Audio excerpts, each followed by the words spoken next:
this video we're going to be doing fish death prevention.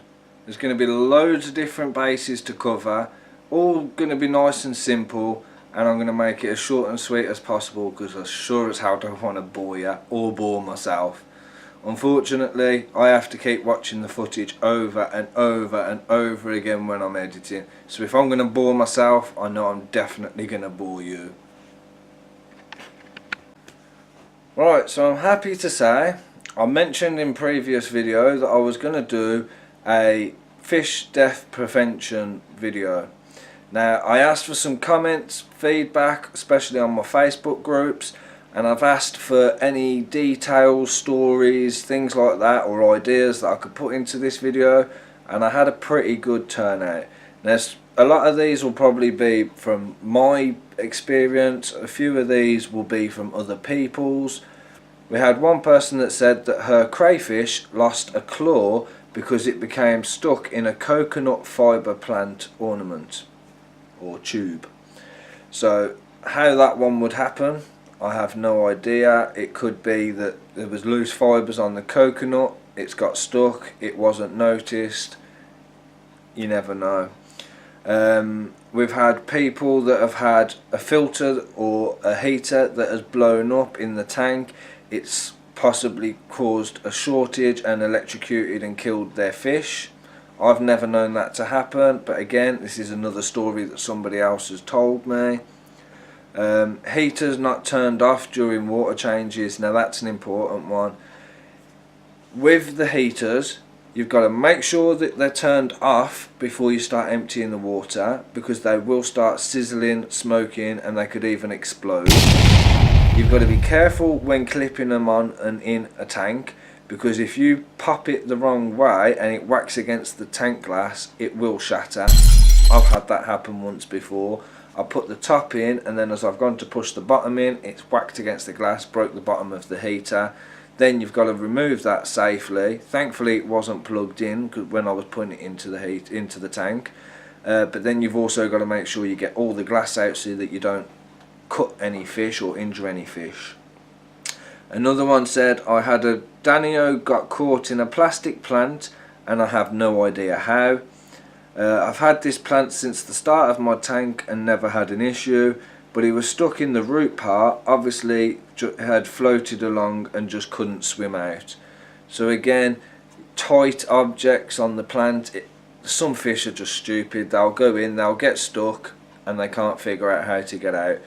A lot of the time, if you are one of these people that sits and watches your tank, you might be lucky enough to catch it. If it happens of a night, that's unfortunate because you're asleep and you're not going to notice. If you're one of these that just has a tank for display and you're not really fussed and not paying attention, it could be another cause. I've had one get stuck behind a fry separator. One of those suckers had come off in the night, allowing the tank to float a little bit away from the glass. This was a danio that had gone and swam behind it and couldn't get out. Now that one I've had before. So two different tanks at the same time in different rooms. I had a breeding net in the corner of the tank. In the one live bearing tank I had, I think it was a platy, it was a molly in the live bearing tank. It had gone behind the breeding net and got stuck between the breeding net and the glass. Died. I was at work, didn't find it till I got home. And then at the same time in the other tank I had a beta and I had a few fry and platies and stuff in there as well, just to kind of spread the fish out so that it's not overcrowded. I had a platy that got stuck between the breeding net and the glass and died at the same time. Now my way of sorting this out is, when you've got your breeding net, don't have it wedged in the corner of the tank, have it moved away from the side. You can have it on the big bit but not in the corner, and you can get they're like foam tubes, stick that on the side, only sucker the top, not the bottom, and have the foam tube on the outer of the net, so if it's stuck against the glass, the foam tube goes here and it floats it up, so if any fish do go behind it, they've got a space to get out, and they might even be able to move around because the breeding net's coming away from the glass. Breeding net versus breeding box. Yeah, again, if you've got a breeding box, I had it at first, I've experienced it, and then apparently I'm not the only one. So when you've got your breeding box, it's fantastic for the adults.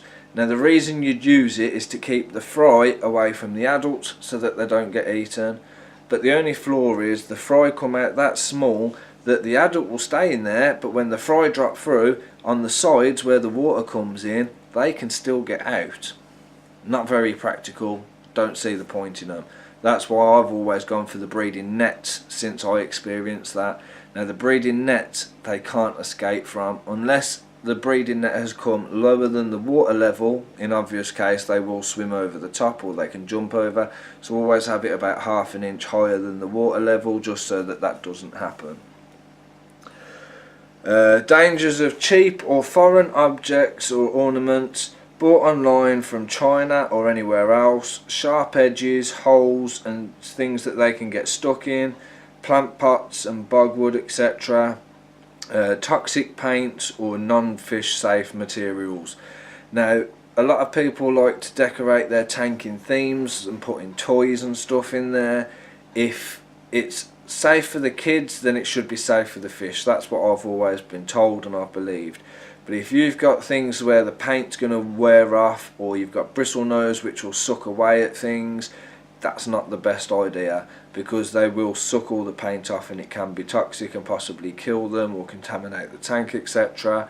I've had like a small barrel ornament which I'd ordered from China. It was cheap, I thought it'd be fantastic. So again, budget stuff's not always great even when you're buying online from China. You've got to be careful. It came and it wasn't even suitable to go in my tank. It never even touched the water. I'll attach pictures to this to show you.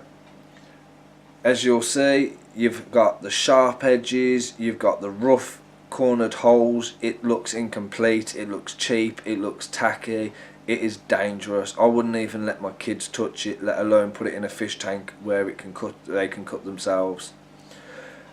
Previous people or previous subscribers or watchers will have seen or may even know we did have a beautiful red male beta who sadly died.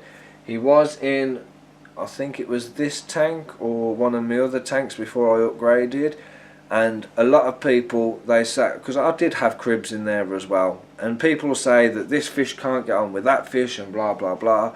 Mine did. I tested them out. I had a spare tank in case anything went wrong. Everything got fantastic. I had tetras, I had the beta, I had the cribs, the shark, everything all got along. The only reason my beta died is because of the cribs in there. I had a plant pot for if they was to breed. Of course, a lot of people have all agreed with me and had the same issue, or you just don't think about it. A lot of other people are like, oh, you should have known this, you should have known that. The front of the plant pot is fine. The small hole in the bottom, that's where my beta swam in, got stuck, cut himself in half trying to escape. It wasn't until the following morning we found him stuck in the bottom of the plant pot. So if you do have any ornaments in there or plant pots that have got tiny holes that the fish can get stuck in, your best thing, silicone it, block it off. I put some fake plants in there so that fish can't get in there. I just wedged them through as like an added decor. Things like that make a massive difference. I've also got a mate who managed to somehow save one of his Corridora's lives. Basically, he had a piece of bogwood that had a small hole. Again, I'll attach photos of the Cory and of the bogwood. He physically had to break the bogwood away while the fish is still stuck in the hole to be able to release the Cory. Somehow the Cory was a little bit scratched up, but it still survived. It healed. It's still living today and is fantastic. But my mate again has learned any objects, whether it be bogwood, ornaments, plants, anything that has got small holes that can have the fish get caught and die or stuck, don't have them. Don't risk your fish's lives. At the end of the day, they're not just pets, you can also see them as money. You're not going to throw your money down the drain, so why spend money on a fish that you're not going to look after? Simple as. The feeding holiday blocks. Now, I'll attach a photo. I wasn't too keen on these. I wasn't too sure. I was going away. I put one in my tank just for a couple of days before I went away, just to see how it would go. It's got some sort of dried mealworm or something inside it, and I asked online, is this normal? What the hell is it? Is it going to contaminate my tank? It's not the food inside the block that will contaminate your tank and ruin your pH levels or any of your readings. It's the white block itself that the food is like cemented in, basically. That when that erodes or corrodes or whatever the word is, as soon as that gets into your tank water, it's screwed. It's completely pointless. You can get somebody to feed them for you. A fish tank can go up to a week without food and they're not going to die. You can also get an automatic fish feeder which you can sit on top of your tank. It'll have a wheel on the side. I used to have one, but all my tanks have got lids and there was nowhere to put it. It wasn't suitable for any of my tanks, but it'll clip on the side of your tank. You've got a wheel on the side that you can adjust how much food it would let out. You've got a timer on it, so up to, I think it was 4 times, you could automatically feed them. Obviously you only feed your fish once a day, some people maybe twice a day, but again you wouldn't want to feed them more than that because you'll fatten them up and bloat them, and again that will kill them. It's one of the simples. Underfeed them, overfeed them, you're going to kill them. You've got to feed them just the right amount, basically. Boiling rocks in a pan, right, that is never a good idea. I've seen so many people on Facebook groups advising everybody about it. If you're going to boil any sort of bogwood, rocks, plants, ornaments, anything like that, I don't put them in the pan, on the stove or anything. You put them in a bucket, you get the kettle boiling water, or the boiling kettle water, however you want to say it, and you pour it in like that. That way it's safe, it ain't going to overheat, it ain't going to explode. Apparently with rocks, if they get too hot they will explode. At least with the kettle water you're safe, it ain't going to happen. And not researching your tank mates before buying them or having the correct tank quantity. A lot of people still go by the whole inch per gallon, so it's basically self-explanatory. If you've got an 80-gallon tank, they say you could have 80 inches of fish, but I would never go that far. You've always got to take into account how big is it now, how big will it grow, how much water quantity have I actually got, because it may be a 200 litre tank but you never fill it to the rim, so it could be 180 litre.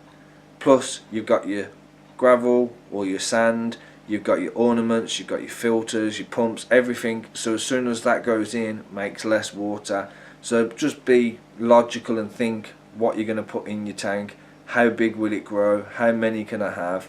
Always research as well. There's no harm in taking 5-10 minutes to go on Google, I don't know, Crebensis tank mates, guppy tank mates. Can a guppy go with a beta? By the way, the answer's no. But simple things like that is a way to keep your fish alive. Alright, so we've only got a few left.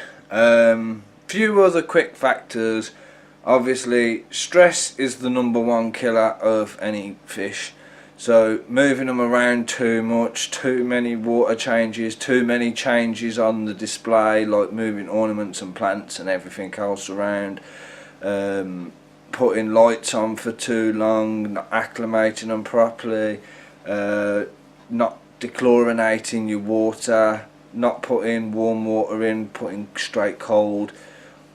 Basically anything that can stress your fish out, that can be another one, even to the point of fish chasing each other to stress. I had 7 cribs in a tank which I bought all at the same time, and three of the cribs died because the others were chasing them around and stressed them out. A lack of preparation, so not cycling your tank properly. That doesn't just mean fill it up and leave it for a month. You have got to try and put some ammonia in it to get the cycle going, so add a bit of fish flakes. You can get ammonia in a bottle. You got fish in cycle, fish out cycle, there's different ones. Always do your research, read up on it.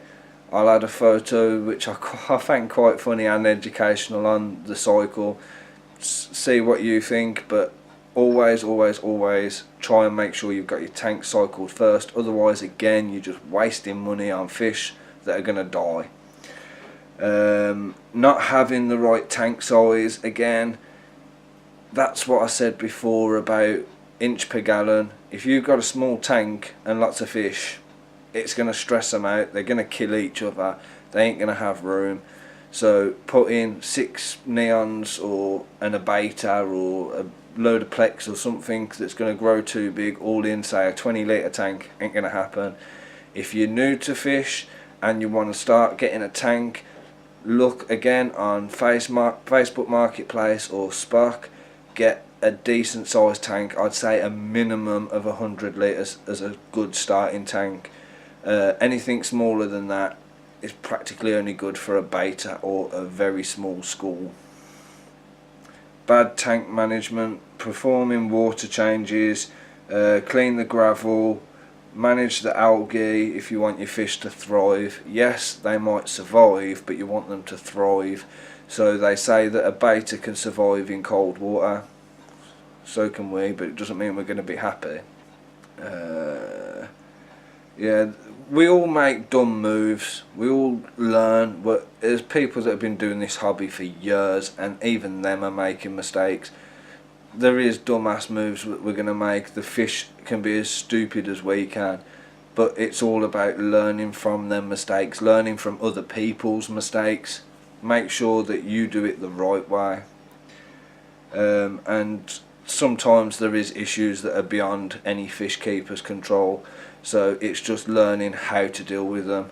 A better way, I've always had them, but since I've got an extra tank I haven't, so I really should have, but always have a spare heater and a spare filter, possibly, if you can, a spare tank. If you can't afford a spare tank or you've got nowhere to store it, go and get a storage tub, a happy 80 litre storage tub or something like that, just so then you can put the filter in it, you can put a heater in it, and it will keep as a fish tank until you can afford to get a new one. It's just simple things like that. But yeah, so that's basically going to wrap up this video. As I said before, if anybody's got any ideas or things that I've missed out, please don't hesitate, comment in the comments below, put a like on it, subscribe, let me know what your feedback is. Every little helps.